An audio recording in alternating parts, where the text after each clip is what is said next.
Hello, today is the 24th of December 2025. Welcome to this video, which is basically a carry-on from my last two videos, but it's not that essential to watch them. They're just more for clarification of what happened in the past few weeks that led to that moment that happened yesterday, which I will be talking about in this video, which has got to do with the topic of emotional abuse, which my two other videos were about as well as phobias and living with a phobic person. To basically make the long story short, and to just explain in short the backstory of all of this, is that basically my dad has emetophobia, which is a big fear of vomiting, of getting sick, and in reality it's not really about that thing, it's more about the thoughts that come with it, the emotions that come with it, and feeling like you can't cope with that. And so for him, babysitting is a no-go, but I want to start a babysitting job. So yeah, there was quite a big drama that happened and he didn't speak to me for a couple days and so on. And I really speak about that in detail in my other two videos. But then we came to that agreement and conclusion that we just need to sit down and talk together and find some compromise, because of course he can't stop me from living my life. I want to go babysitting, so he can't expect me to just not do that because he doesn't want me to do it.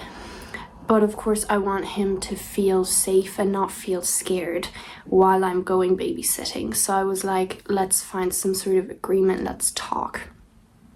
And yesterday we then finally talked after like a week of asking him if we can talk. And I went into it with the intention of finding a compromise, of course. I was like, I won't fully get what I want, but I'm going to, of course, fight for what I want, but so that it's okay for him and for me. So I just started talking and I was like, so yeah, I'd still like to go babysitting, of course, so maybe you can try and work on your fear and your thoughts and emotions and prepare yourself for like mid-January that I'll go babysitting then. I said that I was asked to babysit even during the Christmas holidays as well, but I cancelled that for him. You know, I can babysit again at the beginning of January. They need me again, but I said as well that, you know, for dad, I would wait until mid-January to give him some time to work on his things and so that he can kind of feel safe and just prepare for that.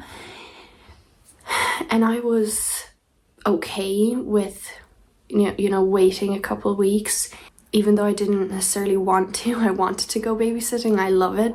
I wanted to earn the money as well. But I was like, I'll do that for him so he can feel safe. I don't know how long we were talking for. I'd say like maybe half an hour.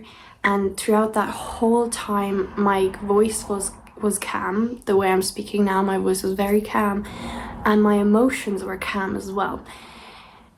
And he immediately had a raised voice. He immediately was angry and just expected all these things of me. So when I said, which was one of my first sentences, like, I was asked to even babysit during the Christmas holidays, but I'm not doing that, his reaction was immediately, yeah, good. So no appreciation, no like seeing what I'm actually doing for him, just expecting that like, yeah, of course you won't go babysitting, you know I have a fear. So basically asking me to not live my life. And then he said, yeah, I'll try for mid-January, but if that doesn't work, then you're not gonna go. If I don't feel good by then. And so I was like, trying to stay calm. I was like, okay, but you know, it is my life. Like, I want to go babysitting and I'm giving you this time. And if you don't feel safe, then of course I won't go. But also, you know, it is my life and I do want to go and I can't be waiting forever.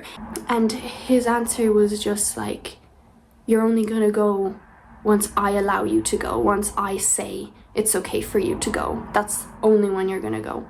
And I was obviously thinking like, that is absolutely not acceptable. He can't be in control of my life and what I do.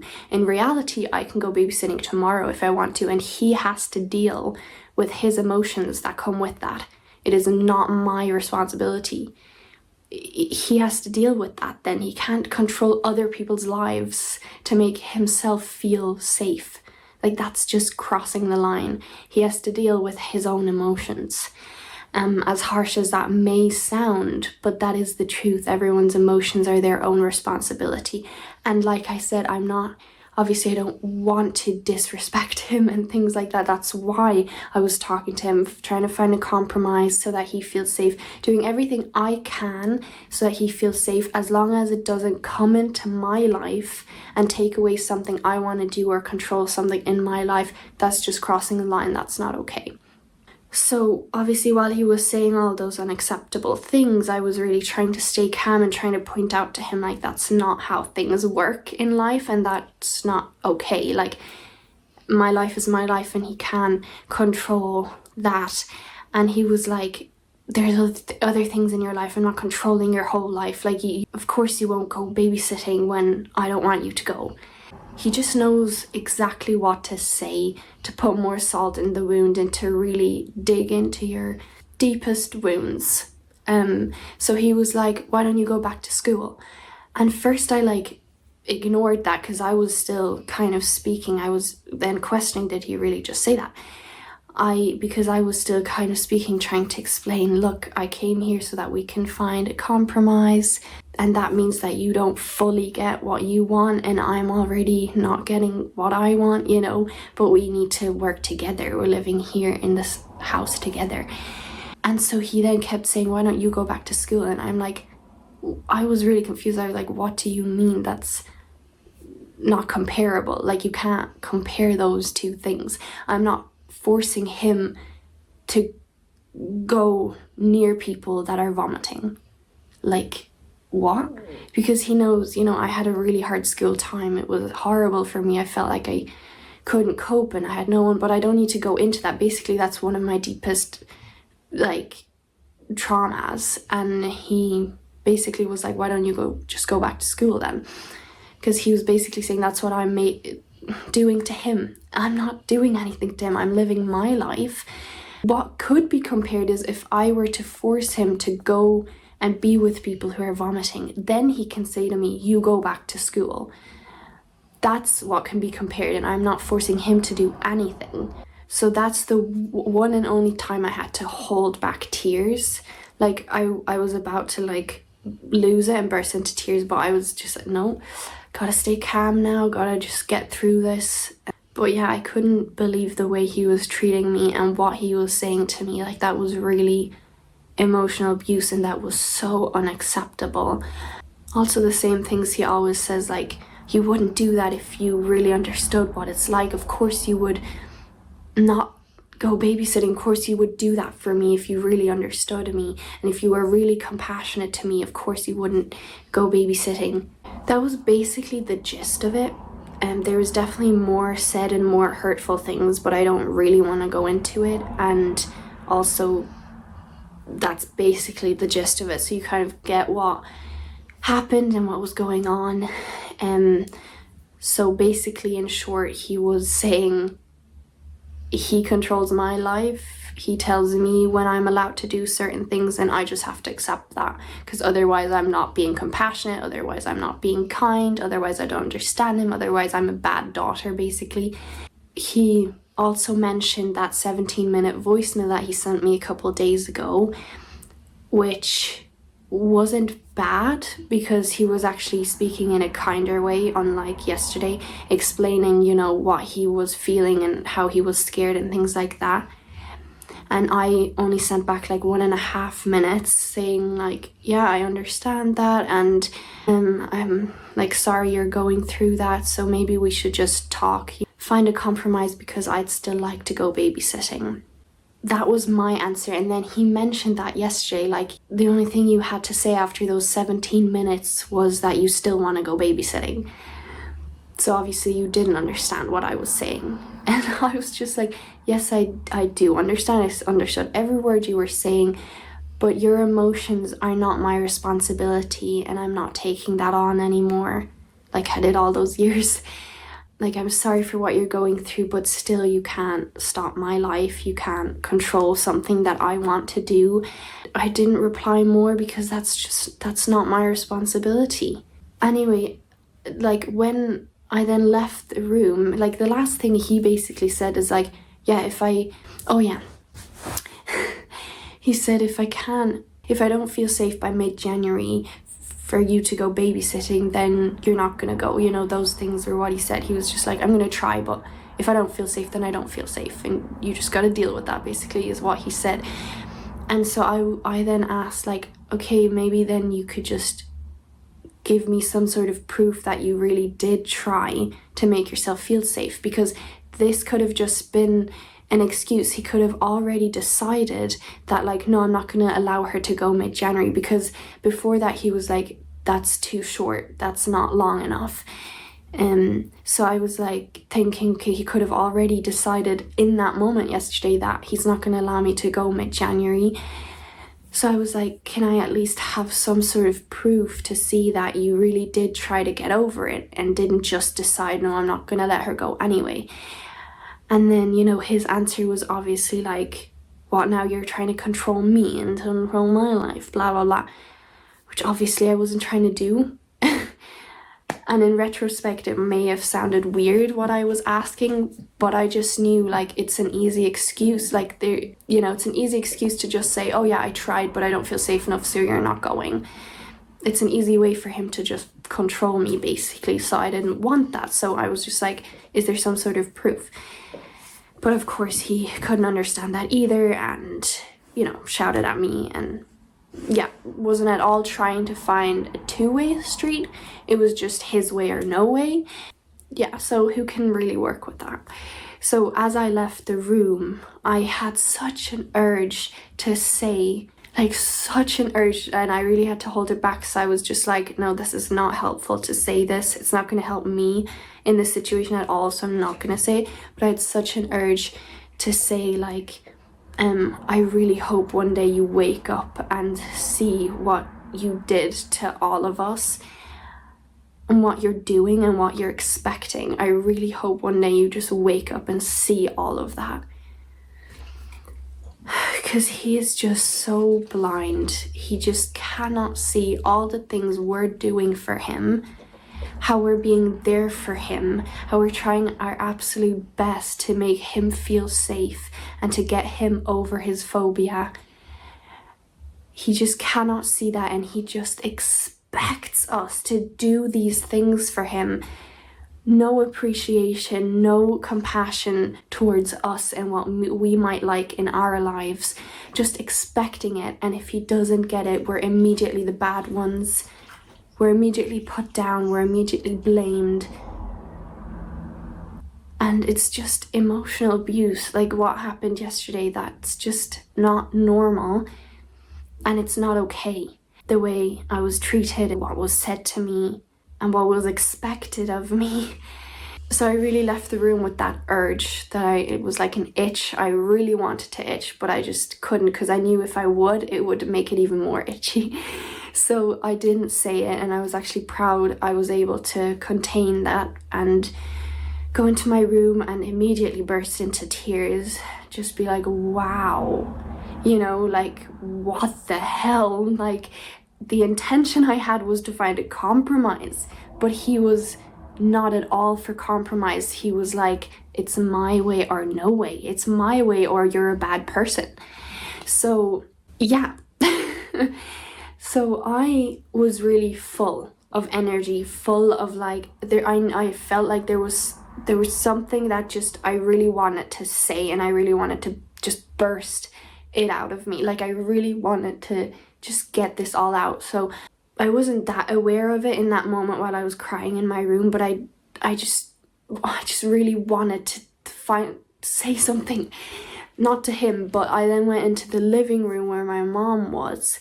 You know, she saw I was crying, and she knew I had been talking to Dad, because that was the plan. And so she saw me, and she was just like, are you okay? Come here. And she got up from the couch and wanted to give me a hug, but I was just like, no, really not right now. And so she sat back down, and I just blurted out. I mean, it was a stream of things and sentences that I said. I'd say for at least half an hour I was just talking non-stop, and while I was talking I was like sobbing, and my voice was obviously loud, and I was like just saying all these things about what happened, you know, nowadays that's unacceptable, what happened in the past, the way he always treated me, all that responsibility that was given to me that just was not my responsibility. So now I'm gonna go into basically the things that I remember blurting out and saying, and honestly it was so good. It felt so good saying all these things, and I'm so grateful that mom just sat there and listened. That was the best thing she could have done. And I know, like, we've talked about this in the past, she knows that if I don't want a hug, it's nothing personal, I just need my space. I just, you know, I didn't want a hug from anyone in that moment, and not her especially, because, you know, she's dad's wife and often understands his side instead of mine or whatever. So I just didn't want to hug in that moment. So she knows, like, she didn't take it personally, and also she knows in those moments where I'm feeling that way and just need to speak, she knows the best thing to do is to listen to me, because that's when I really feel like someone's actually like being compassionate to me and trying to understand me, and I don't want anyone to fix my problems in those moments. I just want to speak about them. I just want to say them aloud. I don't need someone to fix it or to fix me.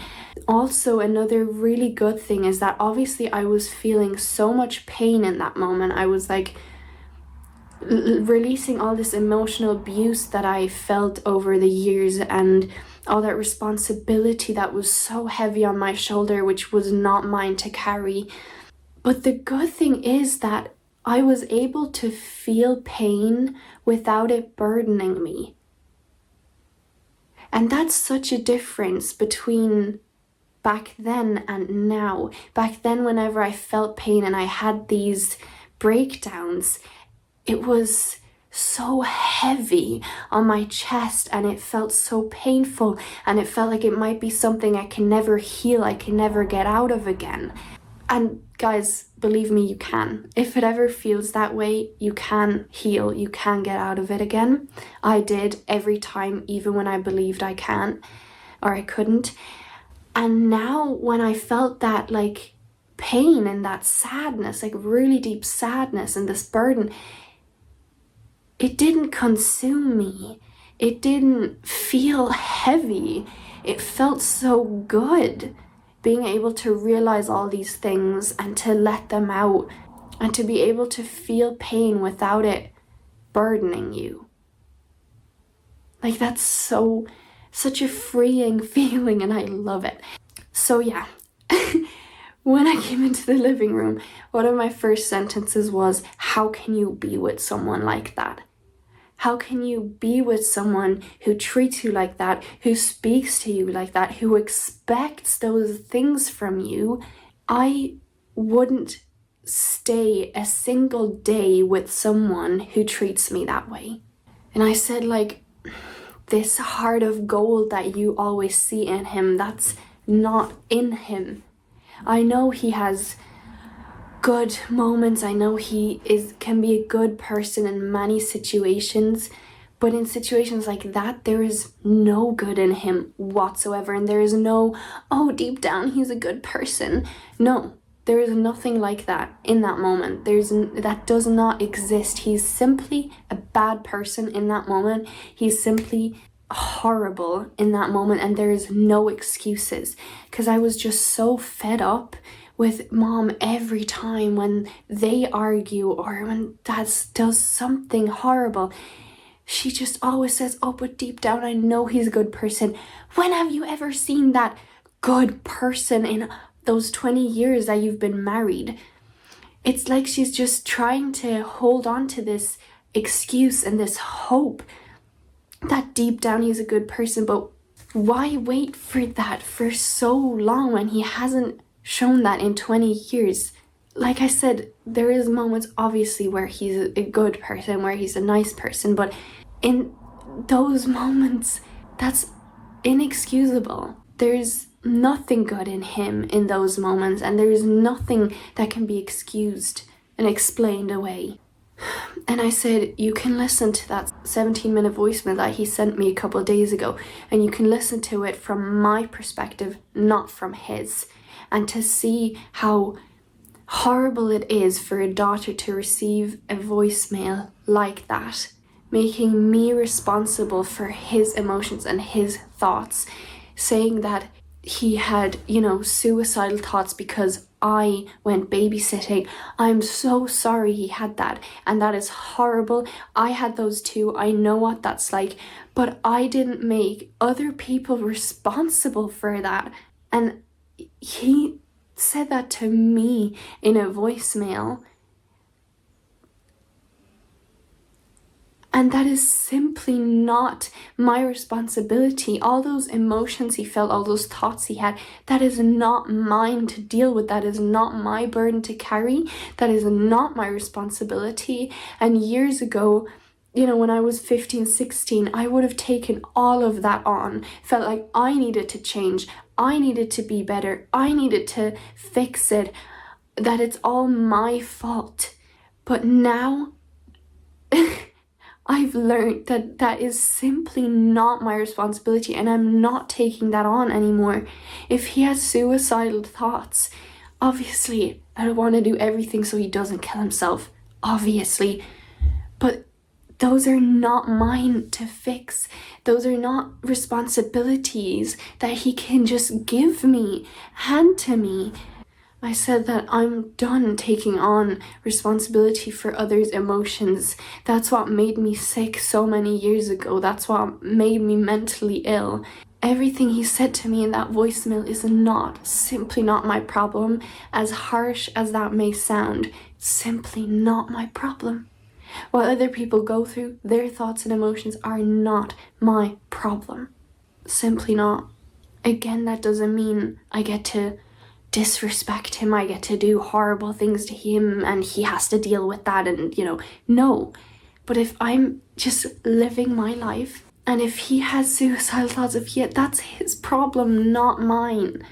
And I know also my dad wouldn't commit suicide because his father did, and he knows how horrible that is, and he said many times before he wouldn't do that, and so on. So he was just obviously in a really catastrophic headspace and trying to prove to me how bad it was what I did, and that I should help him, and I should take on that responsibility of his emotions and make him feel better because he was feeling so bad. But yeah, no, I just saw so clearly yesterday those things are not my responsibility, and I didn't do anything wrong. Anyone I spoke to about this whole situation, they saw my side as well. They were like, your life can't be stopped just because someone else disagrees with it or someone else has a problem. That's their responsibility to deal with. Like, if he thinks it's so bad, then he needs to move out. I just saw from all those years that I was way more a parent to him than he was to me. He was acting like my child, like giving me the responsibility for his emotions, how he's feeling and thinking in situations, asking me to stop my life, asking me to change, asking me to work on myself, asking me to support him, to be there for him. That is not my role. I did not choose to become a parent of him. He chose to be my parent.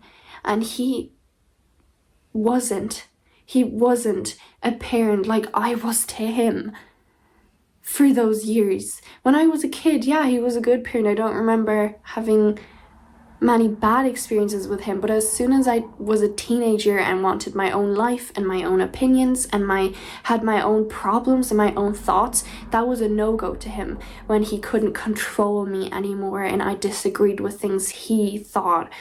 As soon as I became my own person, it was just not okay for him. And since then, I was way more a parent to him than he was ever to me.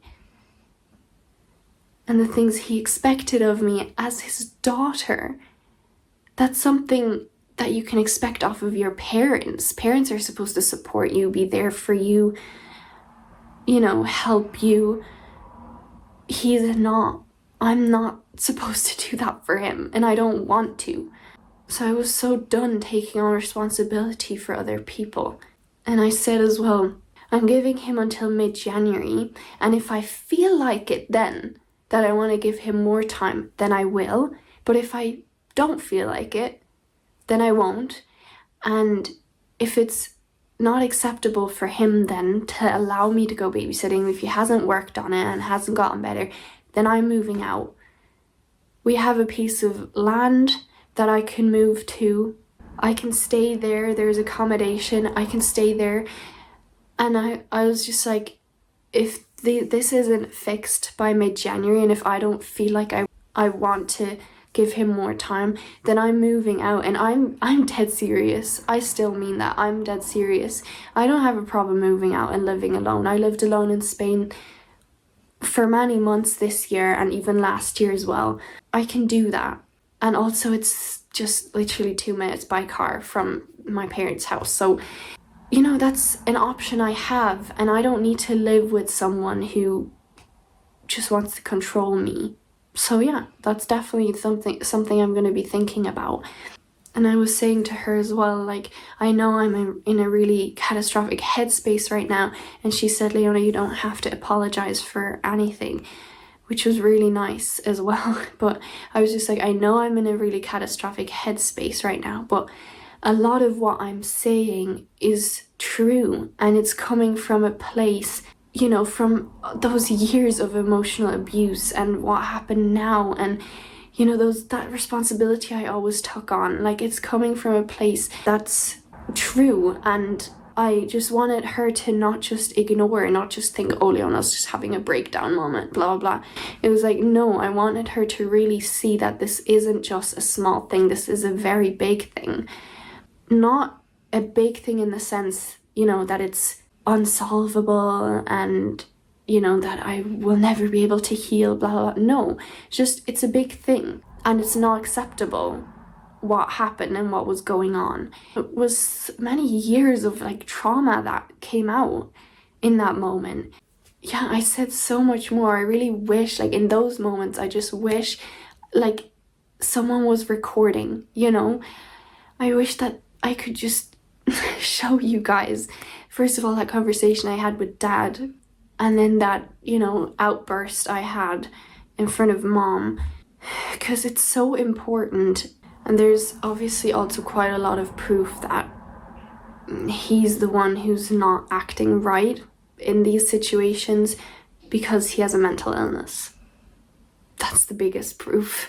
He has all those really unhelpful thinking styles, like catastrophic, black and white, perfectionism, hypervigilance, brooding. All of that is creating his mental illness.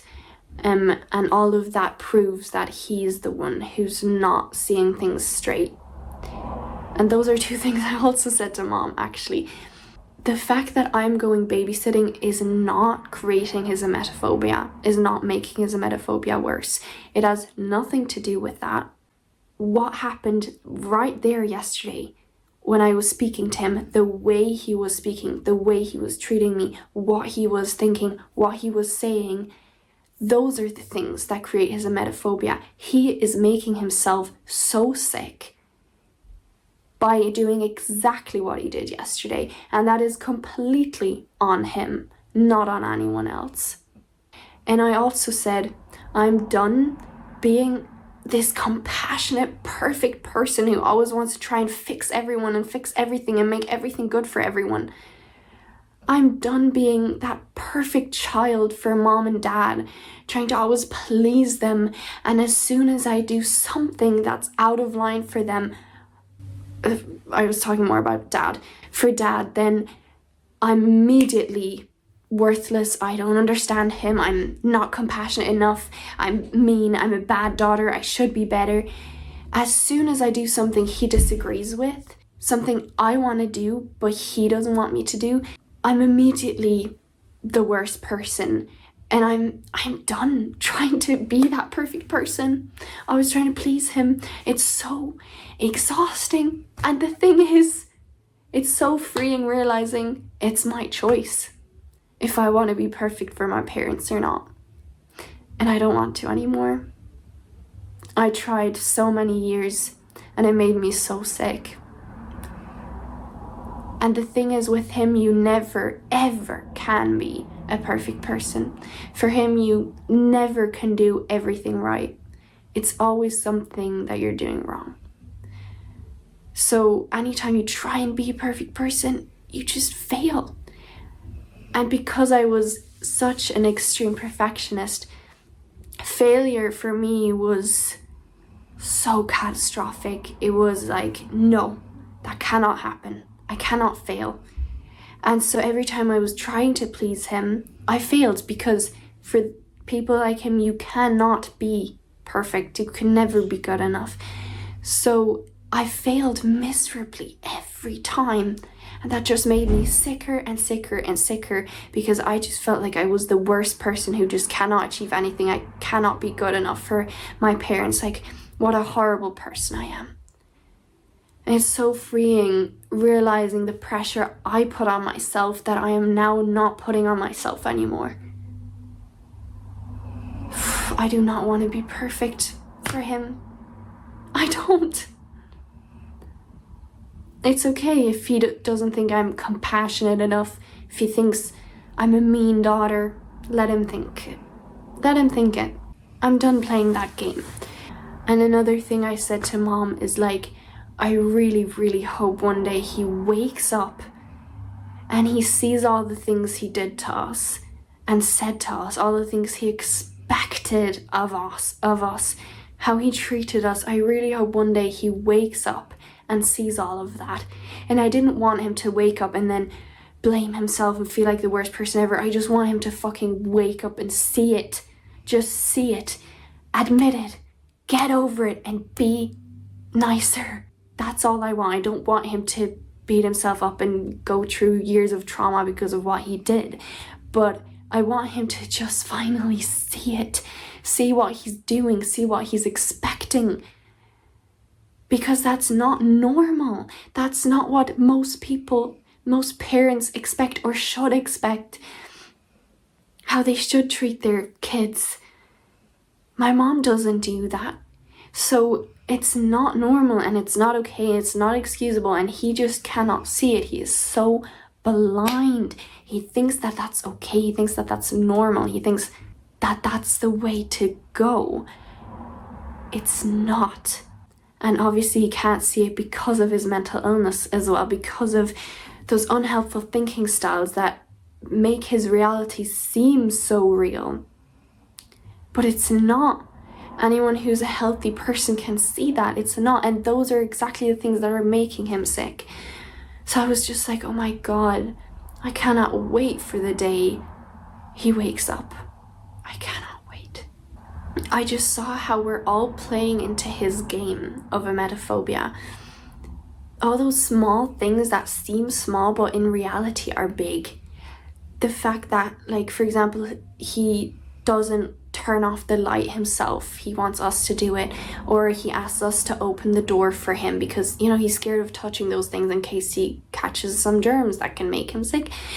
Or he doesn't allow us to make our evening dinner while he's in the kitchen. Like, he needs his own space. And I don't know, all of us are playing into his game, letting him control us in our lives.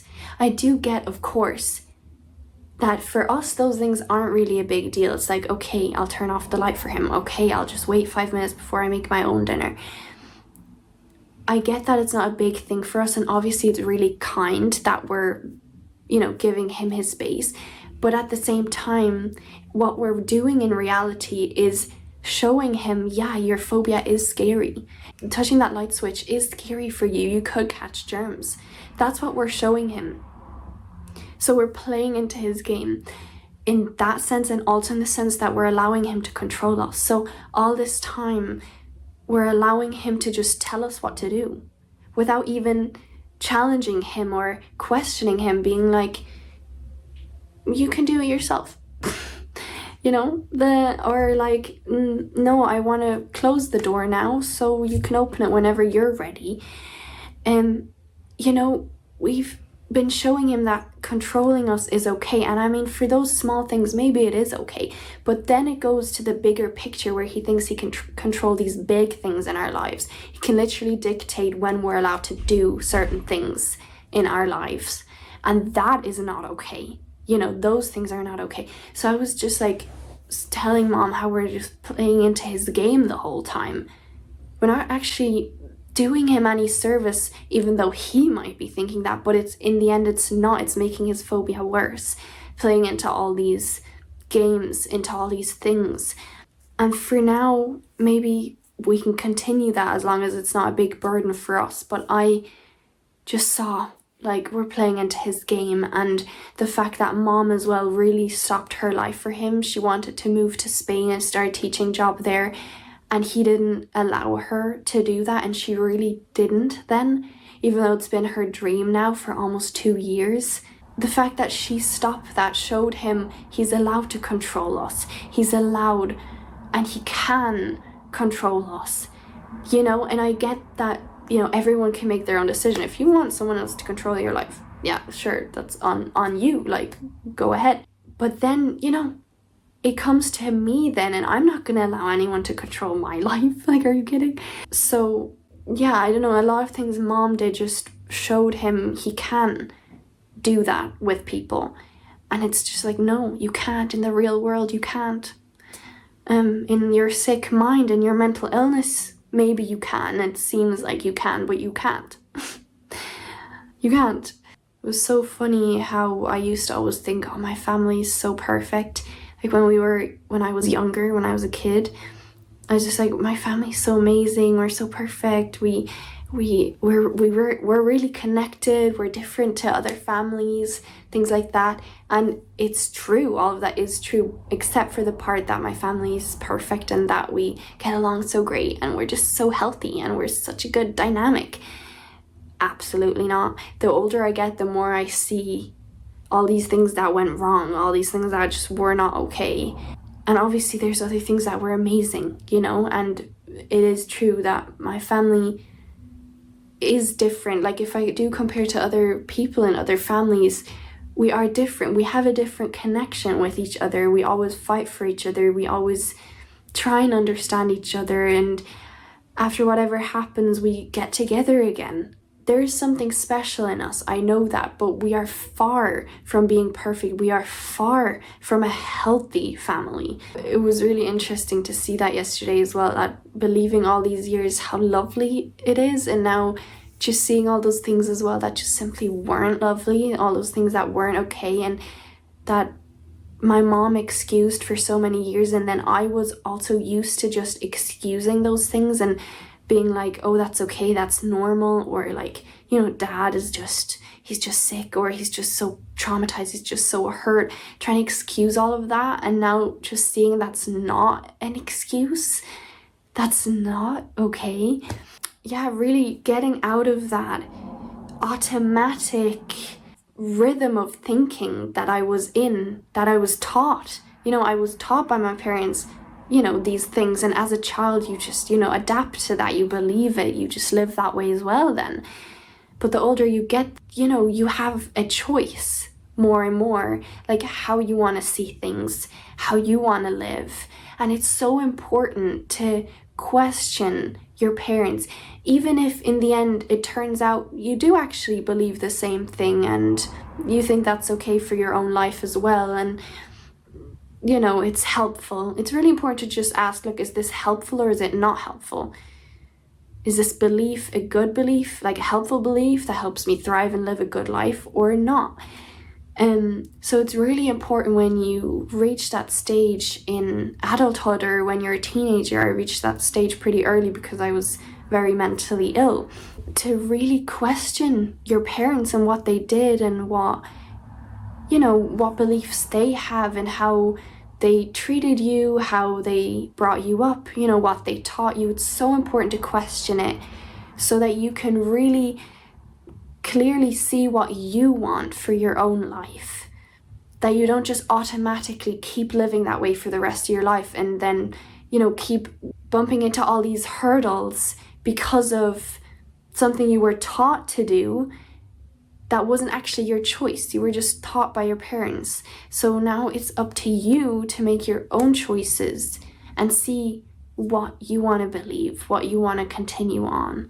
And there may be a lot of things that were good that you were taught that were really helpful and really good. I was taught a lot of very helpful, very good things, and I choose to carry them on. But there's also many things I was taught that were extremely unhelpful that I now choose to let go and to change. Yeah, I feel like I probably said so much more as well to Mom, but yeah, by the end of it, I didn't at all feel bad. Like, I didn't feel like, oh, my world is ending, or like, oh my God, this is so horrible, what happened, or like, I'm so traumatized, what the hell. No, I was like so fine, like literally so fine, because this was so needed and this was so good. Being your own person, doing your own things, not always needing to be so perfect, so compassionate is so lovely. Like you can be perceived as an asshole sometimes, and that's okay. Doesn't mean you are. You choose if you're an asshole or not. You choose what you think is nice, what is helpful, what you want to be and do. And to my dad right now, I seem like an asshole, but I'm not. I know I'm not. I was so nice to him, more than he deserved. Way nicer than he deserved. I was so nice to him, so compassionate, trying to find a solution, being so calm the whole time, talking in a calm voice, not lashing out. So calm. That is so much more than he deserved. Anyway, by the end of it, I was feeling fine, and what also surprised me, which I was really proud of, was that I wasn't at all afraid to face Dad again. So he was in the hallway and I wanted to go to my room, so I just walked past him in the hallway. No bother. And then he was in the kitchen, and while he usually makes his evening toast, like I said, he doesn't want us to enter the kitchen. But sometimes he now does allow us when we ask, to enter the kitchen. He does allow us, especially if we're just making a tea that just is really fast. But yeah, so he was in there and I just entered the kitchen and I made myself a tea. I literally stood a meter away from him, not afraid, not intimidated. Like, I didn't feel anything. I was just like normal, and I was also like, this is also my kitchen, just like your kitchen. But again, I wasn't disrespecting him, because I knew also usually he does allow us to make a tea. And also, like, I don't want to be an asshole. I don't want to be like, oh, this is my kitchen too, so I gotta enter it. Yeah, you just have to deal with that. Obviously, I don't want to act like that, but at the same time, it is true as well. Like, I can enter the kitchen whenever I want. It's our kitchen.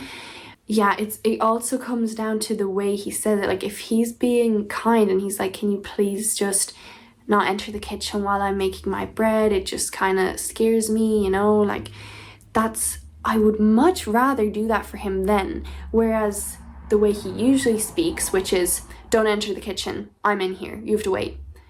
Then obviously I don't want to listen to that. Obviously. Yeah, but basically all I was trying to say is that, like, I wasn't afraid. And also I was feeling a small bit rebellious. I was like, you know what, I'm gonna enter the kitchen now. These things that I do are so small, whereas the way he treats me is like so crazy big, and then I'm just being a bit rebellious by going into the kitchen. Even though I know that was fine, but I was feeling a bit like, you know what, I don't care what he wants right now. And that's okay to feel that way. I'm allowed to feel that way after how I was treated and what happened. But yeah, obviously, again, I don't want to disrespect anyone and, like, make anything worse for anyone. But like I said, if it comes into my life, then that's crossing the line. My life is my life. I get to choose. Yeah, everyone's emotions are their own responsibility.